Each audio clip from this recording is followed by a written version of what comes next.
Movie की शुरुआत में इस करप्ट इंस्पेक्टर को देखते हैं जो कि पार्किंग लॉट में इस कपल को पकड़ लेता है और अपनी ड्यूटी निभाने की बजाय मौके का फायदा उठाकर लड़की के साथ गलत काम करके अपने कार से घर की ओर जाने लगता है। फोन पर करण नाम के किसी व्यक्ति से कॉल पर रिश्वत मांग रहा होता है। करण कहता है, आज तेरा फुल एंड फाइनल पेमेंट भेजवा रहा हूँ। ये इंस्पेक्टर सुनसान रास्ते से जा रहा होता है। तभी हम देखते हैं कि इसकी कार के पीछे कोई अनजान शख्स बैठा है और डंडे से इसके सर पर वार कर देता है और फिर इसे बार बार मार कर जख्मी करके इसे बेहोश कर देता है। फिर सीन शिफ्ट होता है एक खुफिया लैब पर। यहाँ वही इंस्पेक्टर रस्सी से बंधा होता है और इसके मुंह पर कोई पाइप लगी होती है जो कि पेट्रोल के टैंक से कनेक्टेड होती है और फिर ये शख्स पेट्रोल को चालू कर देता है जिससे से पेट्रोल धीरे धीरे करके इंस्पेक्टर के पूरे शरीर में फैलने लगता है। इतना ही नहीं, ये सब कुछ ग्लोबल टाइम्स नेटवर्क नाम के टीवी चैनल पर लाइव स्ट्रीमिंग भी कर रहा होता है। कुछ देर के लिए सभी न्यूज़ चैनल हैक होकर बंद हो चुके थे। टीवी पर केवल ग्लोबल टाइम्स नेटवर्क नाम की चैनल ही चल रही होती है। पूरी दुनिया इसे टीवी पर देख रही होती है। देखते ही देखते कुछ ही देर में इंस्पेक्टर मर जाता है। सीन यहाँ कट होता है। नेक्स्ट सीन में उसी इंस्पेक्टर की डेड बॉडी रोड पर मिलती है। अब यहाँ देखते हैं कि पूरे न्यूज चैनल में खबर फैल चुकी है।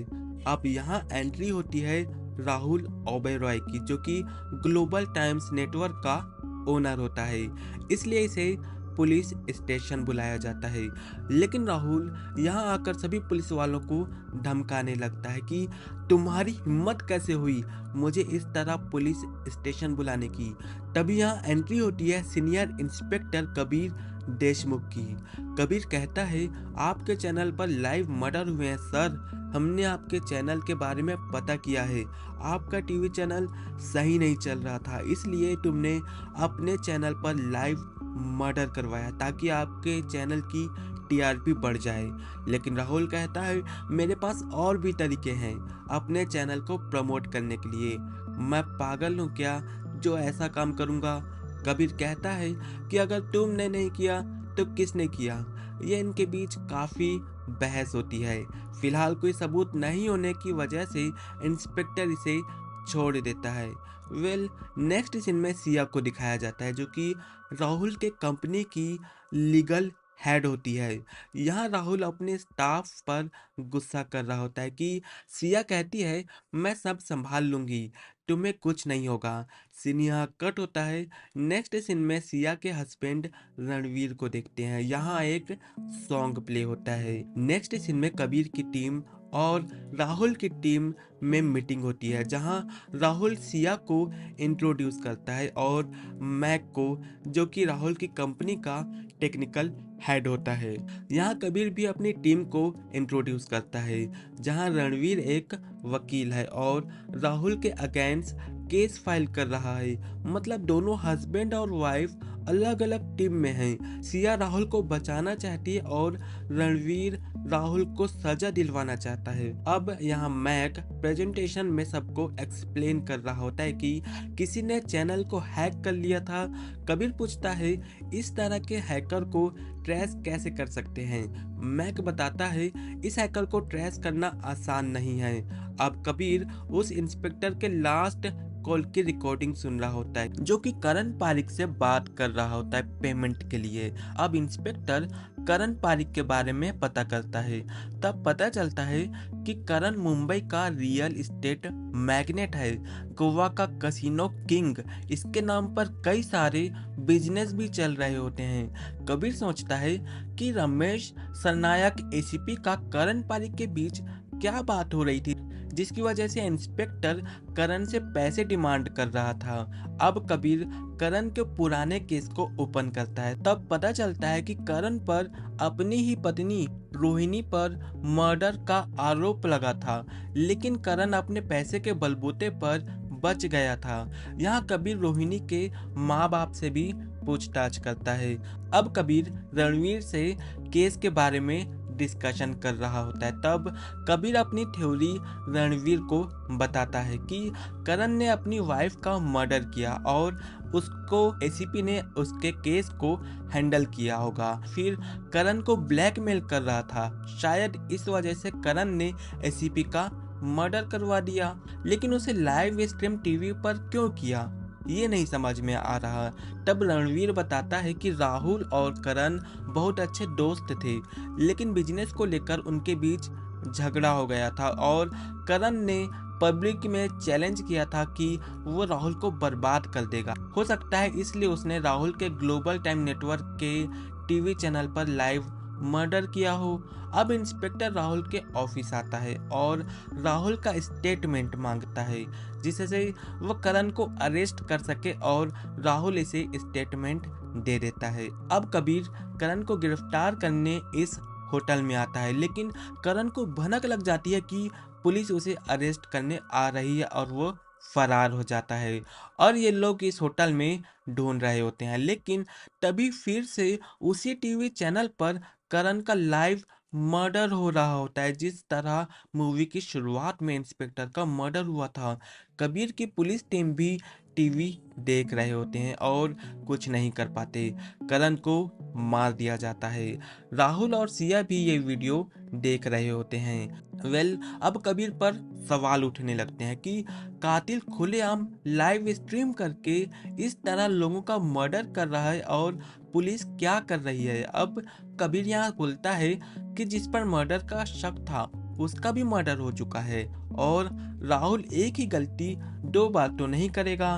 कातिल कोई और ही है, ये पता लगाने में ही तो इस वर्दी की शान है, वरना वर्दियां तो किराए पर भी मिलती हैं। दूसरी तरफ रणवीर राहुल पर केस किया होता है और सिया इसके डिफेंस में लड़ रही होती है।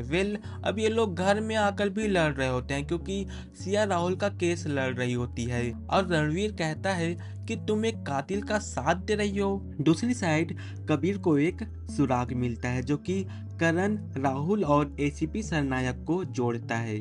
वो है रजनी रेप केस, जिसका केस रणवीर लड़ रहा होता है। इसलिए कबीर यहाँ आता है और इन्हें इसके बारे में बताता है। तब रणवीर के द्वारा रजनी की फ्लैशबैक सीन दिखाया जाता है, जहाँ राहुल और करण रजनी को परेशान कर रहे होते हैं और ये सब होते हुए ये आदमी देख लेता है और पुलिस स्टेशन आकर एसीपी सरनायक को लेकर इस जगह पर आता है। राहुल और करण तो नहीं होते, लेकिन वो लड़की यही होती है। रजनी ने पुलिस को सब बता दिया और ये लोग रणवीर को एज अ लॉयर हायर करते हैं। यहाँ करण इंस्पेक्टर को खरीद लेता है और ये लोग रणवीर को भी खरीदने आते हैं, लेकिन रणवीर इन्हें मार कर भगा देता है। अब रणवीर राहुल और करण को कोर्ट में पेश करता है और गवाह के लिए उसी आदमी को बुलाया जाता है जिसने रजनी की हेल्प की थी। लेकिन यहाँ पुलिस बताती है कि शर्मा जी के घर में आग लगने से उनकी मौत हो गई है और इस तरह राहुल और करण छूट जाते क्योंकि इनके अगेंस्ट कोई गवाह या सबूत नहीं होते हैं। अब कहानी प्रेजेंट में आती है। रणवीर बताता है रजनी शहर छोड़कर चली गई है। कहाँ गई नहीं पता, जरूर मर्डर रजनी कर रही होगी। रणवीर कहता है लेकिन अच्छा ही है, इसी तरह राहुल को भी मरने दो। लेकिन कबीर कहता है हमें राहुल को बचाना होगा। अब कबीर फाइनली रजनी का पता ढूंढ लेता है और इसके घर आता है। तब देखते हैं यहाँ तीनों की फोटो लगी हुई है। यहाँ रजनी से पता चलता है कि मैक रजनी का बॉयफ्रेंड है, जो कि राहुल की कंपनी में सिक्योरिटी इंजीनियर जॉब कर रहा होता है, जो कि हमने मूवी की शुरुआत में देखा था। अब कबीर और कबीर की टीम मैक को ढूंढने में लग जाती है। कबीर जानबूझकर मीडिया में ये अनाउंस कर देता है कि खून मैक ने किया है, जो कि रजनी का बॉयफ्रेंड है। अब कबीर राहुल के पास आता है सिक्योरिटी देने के लिए, क्योंकि राहुल के जान को खतरा है। लेकिन राहुल कबीर को पूरी तरह से बेइज्जती करके कहता है कि मैं आउट ऑफ कंट्री जा रहा हूँ, तो तुम मुझे सुरक्षित एयरपोर्ट तक छोड़ने आओगे। अब सिया को लगता है कि राहुल ने सच में रजनी का रेप किया है, इसलिए सिया राहुल के घर अपना रिजाइग्नेशन लेटर देने आई होती है। कहती है मैं तुम्हारी कंपनी में काम नहीं करना चाहती।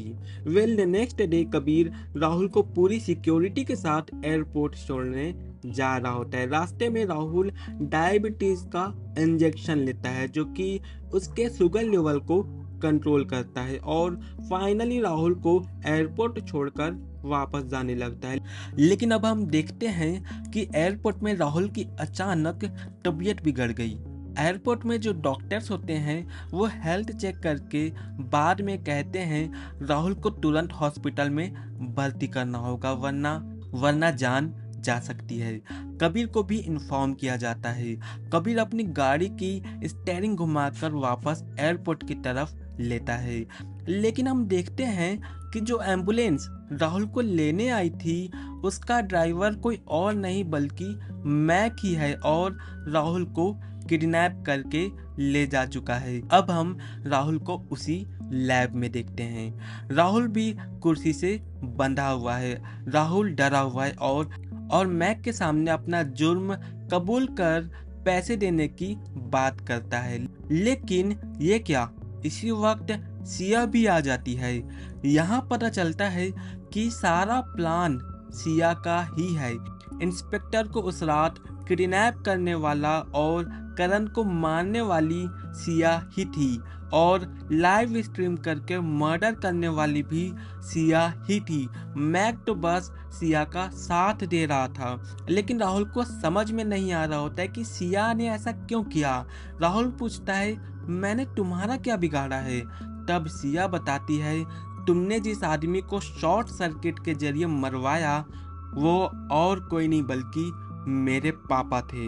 अब यहाँ सीन वापस फ्लैशबैक में जाती है। सिया अपने पापा से कॉल पर बात कर रही होती है। तभी यहाँ राहुल, इंस्पेक्टर और करण तीनों आ जाते हैं और कॉल कट हो जाता है। यहाँ सीसीटीवी लगा होता है और सिया के पास घर के सीसीटीवी का एक्सेस होता है। तब सिया सब कुछ सीसीटीवी में देख रही होती है और तीनों मिलकर इसे जलाकर मार डालते हैं। तब से सिया यह ठान लेती है कि जिस तरह अपने बाप को मरते हुए देखी है पूरी दुनिया उन तीनों को मरते हुए देखेगी। और सिया रजनी के जरिए मैक को कांटेक्ट करती है और जिस रात सिया राहुल को अपना रिजाइग्नेशन लेटर देने आई थी राहुल के इंजेक्शन को शुगर सीरम से चेंज कर दी थी। इधर मैक लाइव जाने का प्रोसेस कर रहा होता है और सिया शुगर की बोतल चढ़ा देती है क्योंकि राहुल को पहले से ही शुगर है तो राहुल कुछ ही देर में शुगर ज़्यादा होने की वजह से मर जाएगा। लेकिन इधर कबीर की टीम साइबर के साथ मिलकर पूरे चैनल को बंद करवा देती है जिससे ये वाला मर्डर अब लाइव नहीं दिखा सकते हैं। इधर कबीर केस को अच्छे से स्टडी कर रहा होता है तब इसे ब्रिजेंद्र शर्मा का ध्यान आता है। उसके फैमिली के बारे में पता करता है तो उसकी बेटी सिया होती है।